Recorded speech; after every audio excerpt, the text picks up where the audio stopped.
539 informations sur le rituel de prière en mer Lumian et Lugano, d'apparence altérée et de tenue vestimentaire modifiée, rencontrèrent le marchand du marché noir se réclamant du lignage de Dariège. Assis en bout de table, il portait une chemise blanche et un gilet noir, un verre de vin blanc pâle de couleur malt au bout des doigts et un cigare brûlant lentement entre eux. Il incarne le patrimoine du Dariège avec des orbites légèrement enfoncées, des cheveux noirs légèrement bouclés et des yeux bleus perçants rappelant un ciel sans nuages au-dessus d'une imposante montagne. Ses joues fines et sa barbe épaisse évoquaient un homme d'une trentaine d'années. « Bon après-midi, monsieur Valerio » a salué Lugano en Highlander. Valerio, jetant un coup d'œil à ses gardes du corps armé, répondit par un sourire en intisien, parfumé d'un accent d'Ariège distinct. « Cela fait longtemps que je ne suis pas rentré chez moi. C'est un plaisir de vous voir. »« En effet, monsieur Valerio, » répondit Lumian en intisien, sa voix également teintée d'un accent d'Ariège. Même si les bergers excellaient à affronter les périls de la nature sauvage, une méfiance inhérente à l'égard des autorités dans les zones habitées persistait. Valerio hocha subtilement la tête et demanda « Êtes-vous venu de Larnaca ?»« Oui, je viens de terminer ma participation au salon là-bas, » répondit doucement Lumian. Ayant entendu parler de Larnaca grâce aux bergers de Cordu, Lumian était bien au courant de la foire commerciale mensuelle qui transformait la banlieue en un marché animé. Des bergers du monde entier affluaient à l'événement, saisissant l'occasion d'échanger de l'agneau, de la laine, du fromage et d'autres produits. Valerio a ensuite abordé le thème de la migration et du folklore du Dariège. Lumian, qui connaît bien le sujet du point de vue d'un berger, a fourni des réponses perspicaces. Au milieu de la conversation, il s'est senti un peu désorienté. Les souvenirs des menaces occasionnelles de sa sœur résonnaient dans son esprit. « Si tu n'étudies pas dur, je t'enverrai devenir berger. » Maintenant, l'ironie voulait qu'il se retrouve à jouer le rôle d'un berger. Après un certain temps, Valerio hocha la tête avec satisfaction et prit une bouffée de son cigare. « Tu es bien sage. Paître en banlieue ne nécessite pas de pièce d'identité, mais s'installer en ville l'exige. Je t'en procurerai 2 sets au plus vite. À l'avenir, si tu rencontres des difficultés, tu pourras venir me voir. Je ne t'aiderai peut-être pas beaucoup, mais avoir une personne de plus te donnera plus d'idées. Nous sommes tous du Dariège, donc naturellement il faut se soutenir. » Lumian n'a pas été surpris par l'enthousiasme du marchand du marché noir. Unir le peuple de son pays créerait une force exploitable qui ne pourrait être ignorée. Cela faisait penser à la mafia de Savoie. À l'origine, les pionniers, pour la plupart des Savoyards travaillant comme ouvriers et domestiques, ouvrent la voie aux grands patrons de la Chambre de commerce de Savoie. Ils ont étendu leurs opérations, sauvegardé leurs actifs et apporté une contribution inestimable. Lumian a appliqué les techniques d'acteur apprises grâce aux conseils de Jenna et Anthony Reed pour féliciter le noble personnage de Valerio. Si vous voulez survivre ici, il est préférable de vous convertir à la terre-mère le plus tôt possible. Trouvez une bonne dame avec qui vous marier et avoir quelques enfants dès que possible. Ce n'est qu'alors que vous éviterez des ennuis cachés. L'incitation au mariage et à la procréation est-elle une tradition dans le royaume de Phénapoté? Lumian a critiqué et a souri amèrement.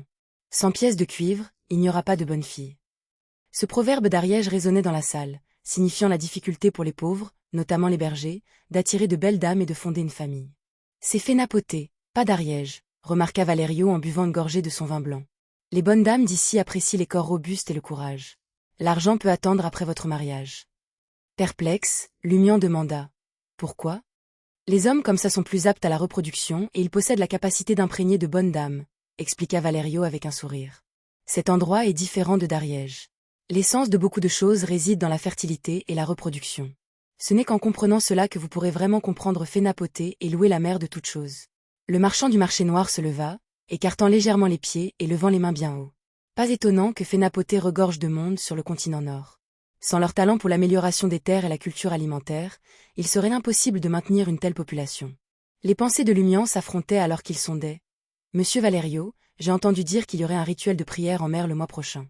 Une chance de gagner de l'argent ?» « Oui, » répondit Valerio en s'asseyant. « Port Santa reste relativement chaud en novembre. Lorsque mon grand-père est arrivé pour la première fois, il a loué une boîte en bois pour stocker les glaces, a rassemblé un tas de glaces de l'usine et l'a recouvert. Ensuite, il a pataugé dans la foule, vendant des glaces et des glaçons, gagnant ainsi son premier seau d'or. Vous pouvez toujours le faire maintenant, mais la concurrence est plus féroce. Vous devrez peut-être même louer un vélo pour une plus grande caisse en bois thermique afin de vous rendre dans davantage de lieux rituels. « De nombreux lieux rituels ?» demanda Lumian. Valerio a répondu avec un sourire. « C'est un grand événement pour tout Port Santa. Différents processus se déroulent à différents endroits. Il y a la danse de la mer au port, un défilé de bateaux fleuris à travers la ville, une course de bateaux en mer, le rituel de veillée dans le village de Milo et le sacrifice marin principal. »« Qu'est-ce que le sacrifice marin ?» demanda Lumian avec curiosité. Valerio secoua lentement la tête. « Je ne connais pas les détails. Tout ce que je sais, c'est que le gouverneur de la mer et les jeunes filles de la mer montent à bord d'un bateau spécial, se dirigent vers une certaine zone au-delà du port avec des sacrifices de pêcheurs et de marchands de la mer, et accomplissent un rituel unique. Le processus détaillé n'est connu que de ceux qui y sont allés. Le gouverneur de la mer, les jeunes filles de la mer. Lumian a continué à choisir des mots-clés. Cela correspondait parfaitement à la situation d'un berger du Dariège qui venait d'arriver à Port Santa.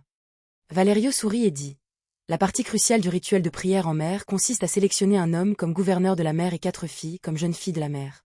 Ils mèneront un défilé à travers la ville sur un bateau fleuri avant de monter à bord d'un bateau de pêche spécial au port. En naviguant pendant la danse de la mer, ils signalent le début de la course. Plus tard, ils font le tour du port et entrent dans le plus ancien village de pêcheurs local, Milo, pour une nuit. À 7 heures le lendemain matin, ils remontent à bord du bateau et se dirigent vers le terrain sacrificiel en mer avec les offrandes. Le gouverneur choisit de la mer et les jeunes filles de la mer. Un rituel de prière en mer avec plusieurs segments. Lumian répéta intérieurement les parties clés. Soudain, son cœur a raté un battement alors qu'il établissait une connexion.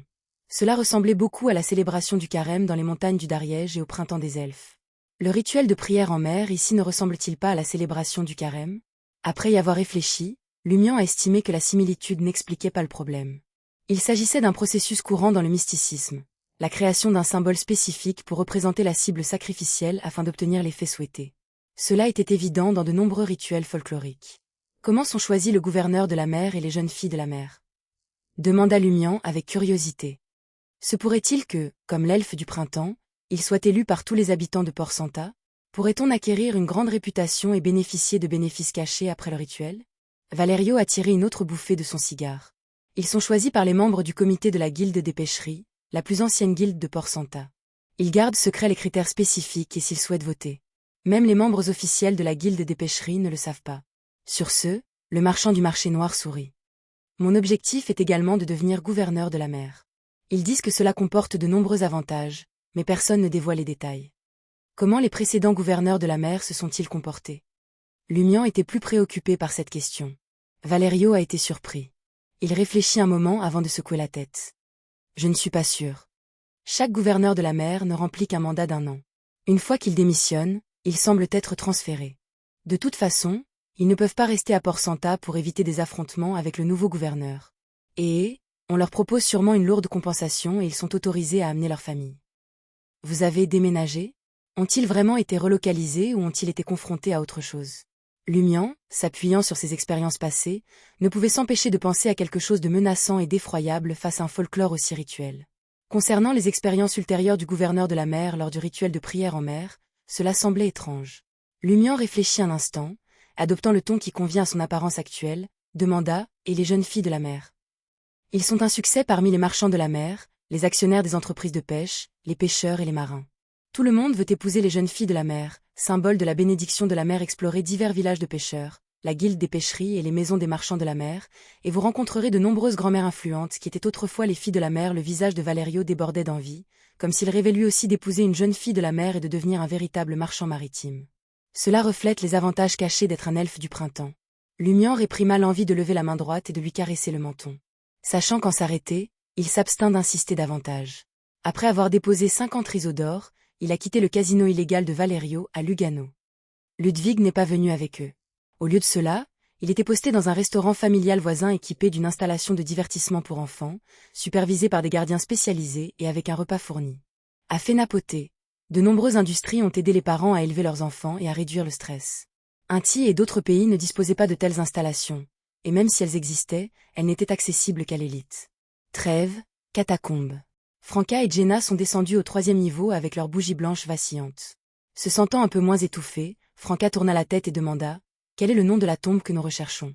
Jenna n'a pas hésité et a répondu « Le tombeau de Tornen Chilwal. »